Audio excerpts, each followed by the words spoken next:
Alright, hey guys, got something special for you. I installed the F40T12 tangent industrial lights that I got from a friend in my garage. I installed these yesterday, or day before. I installed that one yesterday, and I was working on it for a couple hours as well. Anyways, yeah, I was at a friend's house, and he's moving, so he doesn't really care what happens to certain things. He didn't have any fans that were interesting. He had like a antique brass Littleton. That's about it, and a quick connect. Yeah. Anyways, these were installed in the garage on the side, all dead. Unfortunately, I don't have that covered on because my dad's truck's in the way, and it's gonna be impossible to get on. So I have it over there because I need to do some cleaning to it.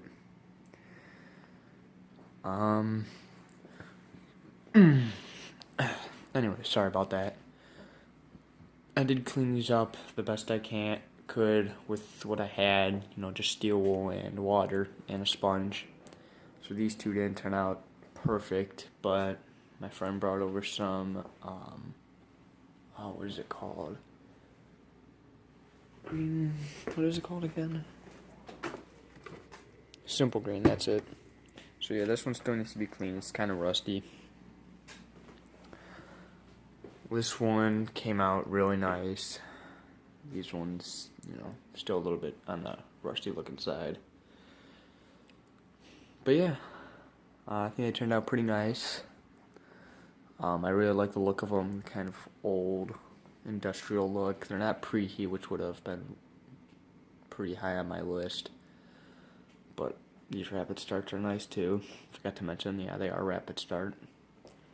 The original plan was to get 4 more of these and just mount them, one next to that bracket, one on this white plaster line, one kind of down here, like there's a set of nails on the right side and one single one kind of there, and then one where that bracket is, so kind of in the middle, and then connect them all with some Romex temporarily until I can find, something cool. But I didn't even find any more of these. Better yet, I found some of these. When I got them, this socket was busted, so I had to replace that. As you can see, it's kind of jerry-rigged up there just so that it'll work. So when I was at his house, he had this fixture. This is the only one that I tested, and I threw a bulb in there, and it worked fine. So, yeah. Another thing while we're on this fixture, I had this cover over on this side, and it was too close to the garage door so it would hit. So I had to move it over an inch. And the screw, I believe it's the screw right here that mounts, because that little thing twists onto an actual screw that's mounted upside down. That doesn't have a head on it, and it's stripped because they're like locked in, and you screw onto that. Well, that stripped and just kept turning with the actual nut. So I went and got a Dremel tool and cut into it and used a 90-degree angle screwdriver, and eventually was able to take it off after a couple hours. It took me a while to even think of that. So as you can see, this cover that was on it is kind of mangled. It's bent a little bit, but it's not too noticeable. So I added this little box over here. Just got a wire off of that and connected it there. And you need a cover for it. Just screw it to the ceiling with some screws and what are those called? Those little white things that screw in the drywall that secure stuff. I forgot what those are called though. Not washers, is it? I forget what they're called. Anyways, onto this fixture. This one that we're looking at right now was a pain yesterday. I got the whole thing up, only took a couple minutes because what I did was for both of them, I hung that side on the garage door bracket, and on this side I had about a foot lower, or 2 feet lower, hanging on the ladder. So since I had that up, what I would do is I screw this up with a long screw, and screw that up with a short screw that I was planning on using, and then screwed it flush to the ceiling. That was pretty simple, and did the same on both sides. Replaced the ballast on this with the ballast from the fixture that was in my lunchroom. And then I got that ballast from a friend, just some cheap Rapid Start one, like $10 fixture. This is a good ballast, but the connections either on that side or this side or both, it had some green residue on it. I wasn't sure what it was, but it kind of got corroded. So after a while, I sanded all the connections, used steel wool, re-snipped the wires, made sure all connections were tight, and eventually I did get it to work flawlessly. This one starts most of the time, but it is starting to buzz. What happened was, this was sitting over his workbench, the fixture that the ballast was in, and it was powered like 24/7, 7 days a week for a couple years. It had some dead bulbs in it. I don't recommend using fixtures for that long, especially not with dead bulbs in it. Anyways, it fried the ballast, so I'm gonna have to probably replace. I need to replace that one anyways because it underpowers the bulb. So both ballasts were dead. I'll show you the ballasts over here. So here's, alright, this came from like a cover of one of those, and then, yeah, I have all those. I had a Westinghouse bulb, but as we were cleaning, it actually got busted.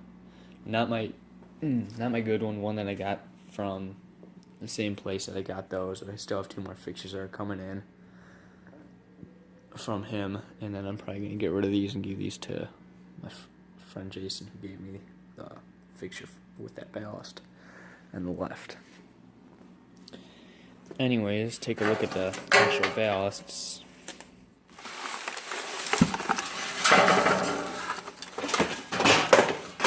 Oh my gosh, it's a mess over here. One of these actually got chewed rather severely. Let me get that off. Alright, so here's one of the ballasts. This one was quiet, but it did lose some tar. I'm not sure where. Might have lost a little bit on this side. Here it is. I don't know how easy you guys can see that.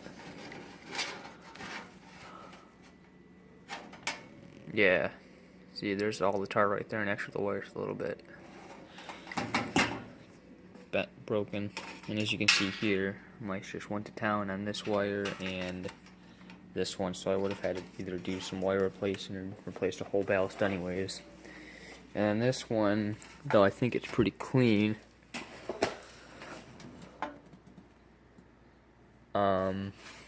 this one was very buzzy, so I would have had to replace that one anyways as well. Anyways, the moment you guys have been waiting for. I don't entirely remember what I have in here. I know most of them are GEs. But anyways, can I get all 4? Yeah. Here we go.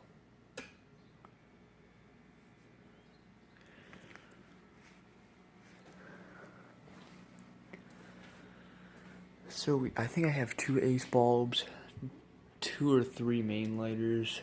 Here's one of the GE main lighters, and that's a regular GE shop lighter.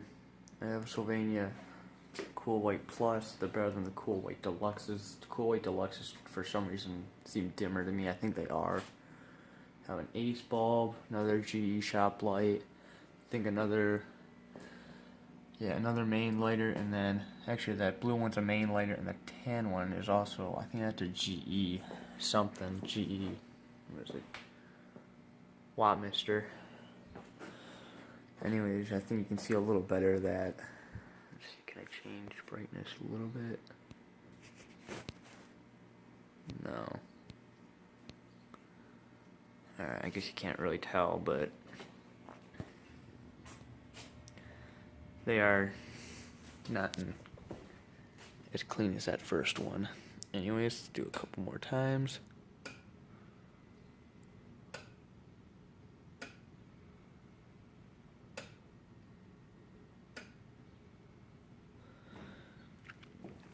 So they do work pretty good. It's probably about 40 degrees in here.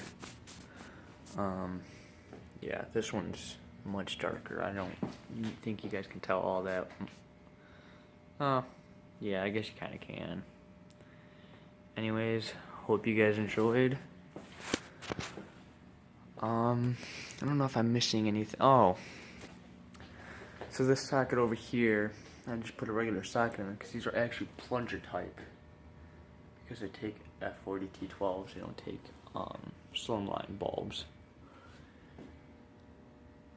But yeah, that one was busted, so I had to use just a regular socket and jury rig it in there. Anyways, I think that's about it. Hope you guys enjoyed, and as always, I thank you for watching.